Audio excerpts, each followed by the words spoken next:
বছর অস্ত্রশস্ত্রে সজ্জিত রাখে আমেরিকা।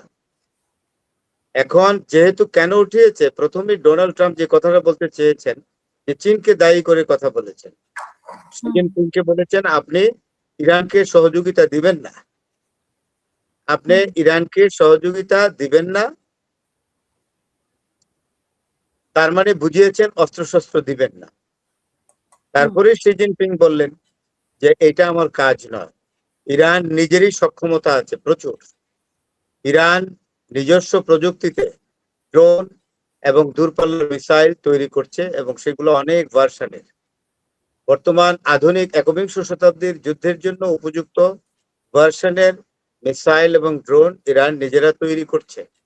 তারা এই প্রযুক্তিতে অনেক দূর এগিয়ে গেছে। আমার সাথে ইরানের সম্পর্ক হলো বাণিজ্যিক, এবং আমার সাথে যেটা শি জিনপিং বলল যে চীনের সাথে ইরানের সম্পর্ক বাণিজ্যিক এবং জ্বালানি এগ্রিমেন্ট আছে, এবং চীনের সাথে আরো বলেছেন ইরানের সম্পর্ক অত্যন্ত পুরনো, সেই সম্পর্কে কোনো চির ধরবে না, কেউ এই সম্পর্ক নষ্ট করতে পারবে না। আমরা ইরানকে কোন রকম অস্ত্র দিচ্ছি না, বরং আপনি যেটা বললো শি জিনপিং যে আমেরিকা প্রতিনিয়ত অস্ত্র সাপ্লাই করছে। কোথায়? তাইওয়ানকে। তাইওয়ানকে আমেরিকা অস্ত্র সরবরাহ করছে, এবং যার ফলে তাইওয়ান চীনের বিরুদ্ধে খাড়া হয়ে আছে, দাঁড়িয়ে আছে। তো সুতরাং এইভাবে, আর সেটাও বলেছে, আরেকটি কথা একদম পরিষ্কার করে শি জিনপিং বলেছে, আমেরিকা যদি তাইওয়ানকে অস্ত্র সরবরাহ বন্ধ না করে, তাহলে ভবিষ্যতে তাইওয়ানকে নিয়ে দুই রাষ্ট্রের মধ্যে অর্থাৎ চীন এবং আমেরিকার মধ্যে সর্বাত্মক সামরিক সংঘাত হতে পারে, পরিষ্কার করে বলে দিয়েছে। আর চীনের যে সফরটা ডোনাল্ড ট্রাম্পের, এটা আসলে ট্রাম্পের মনোভূত হওয়ার কথা না।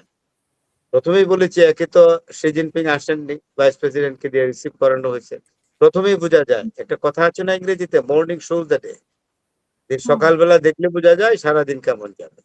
তো প্রথম রিসেপশনে ডোনাল্ড ট্রাম্প বলছে যে ইট ওয়াজ এ কোল্ড রিসেপশন, এটা ছিল একদম শীতল অভ্যর্থনা, আসছে তাই রিসিভ করতে হবে, তাই গা গা ছাড়া এবং দায় সারা একটা অভ্যর্থনা দিয়েছেন। তারপরে খাওয়া দাওয়ার ব্যাপারেও সেখানে কথা উঠেছে, সেটা খাওয়া দাওয়াটা ভালো দিয়েছে। চাইনিজদের খাওয়ার একটা ঐতিহ্য আছে, তারা চাইনিজদের হাঁস ডাক এটা রোস্ট দিয়েছেন, যে রোস্টের দিকে তাকিয়ে ইলন মাস্ক আবার অদ্ভুত মুখভঙ্গি করেছেন, ইত্যাদি নিয়েও কথা আছে, মুখরোচক গল্প। তো কোনো কিছুই অর্জিত হয় নাই, বাণিজ্যিক বিষয়ে আলাপ এগোয় নাই। তারপরে দুই দেশের মধ্যে যে বাণিজ্যিক প্রতিবন্ধকতা আছে সেটা দূর করার বিষয়ে কথা এগোয়নি। ডোনাল্ড ট্রাম্প যে ট্যাক্স বা ট্যারিফ ইম্পোজ করেছে বেশি চায়নার উপরে, এই নিয়েও কথা কোনো আগানো হয় নাই দুই দেশের মধ্যে। যে আপনার যে এই যে প্যাটার্ন আছে, ইকোনমিক যে প্যাটার্ন অ্যাডজাস্টমেন্ট, সেই নিয়েও কথা বলার দরকার ছিল, সেটাও হয় না। মোট কথা কোনো কিছু অর্জিত হয় না। ডোনাল্ড ট্রাম্প এসেছেন, একটা কথা আছে না, তিনি আসলেন, দেখলেন এবং জয় করলেন, তো ওই শেষের কথাটা নাই। ডোনাল্ড ট্রাম্প আসলেন এবং দেখলেন, জয় করতে পারলেন না। ডোনাল্ড ট্রাম্প 2017 সালে একবার গিয়েছিলেন, সেই চীন দেখে আসলেন, আর 2026 সালের চীন দেখে ডোনাল্ড ট্রাম্প এই ধারণাই নিয়ে গেলেন আমেরিকাতে যে 17 সালের চীন এবং 26 সালের চীনের মধ্যে বিরাট ফারাক। তাই ডোনাল্ড ট্রাম্প আসলেন, দেখলেন, কিন্তু জয় করতে পারলেন না। আর তিনি আবার যে হুঙ্কার দিচ্ছেন যে আবার আক্রমণ করবেন ইসরায়েলকে নিয়ে, এগুলো আসলে কতটুকু সত্যি জানি না, কারণ ট্রাম্পের কথায় কোনো বিশ্বাস করার বিন্দুমাত্র আমার ইচ্ছা নাই। আর আরেকটা জিনিস আপনাকে বলি, আব্বাস আরাকচি, প্রশ্নটা হয়তো আপনার নাও করতে পারেন আমাকে, তাই আমি নিজে থেকেই বলে ফেললাম।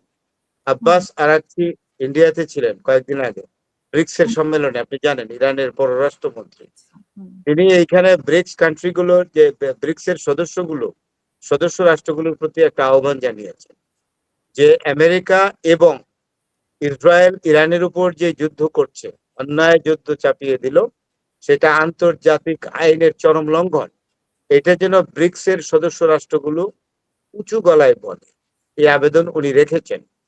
তারপরে উনি সরাসরি